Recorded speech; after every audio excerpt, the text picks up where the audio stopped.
শুভ দুপুর। আজকে আমাদের দুপুরের খাবারের আয়োজনে আছে এখানে এটা হচ্ছে ভেটকি মাছের পোটকা রান্না, মানে পেটা যেটা বলেন, এটা রান্না করা হয়েছে। আর এটা হচ্ছে গিয়ে তেলাপিয়া মাছ ভুনা করা হয়েছে। এটা বেগুন ঘন্ট ধনেপাতা দিয়ে। আর এটা হচ্ছে টমেটো চচ্চড়ি, টমেটোটাকে কাঁচা পাকা টমেটো চচ্চড়ি করা হয়েছে।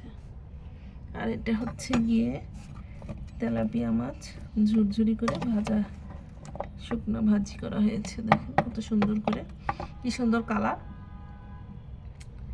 এই আজকে আমাদের এই খাবারের আয়োজন। আর এখানে আছে পেঁপে ভর্তা করব, এটাকে সিদ্ধ করে রেখেছি, পেঁপেটাকে একটু পরেই ভর্তা করে খাবো। আর এখানে টমেটো দিয়ে পাতলা ডাল রান্না করা হয়েছে। এই ছিল আজকে আমাদের খাবারের আয়োজন। ভালো থাকবেন, সুস্থ থাকবেন। আল্লাহ হাফেজ।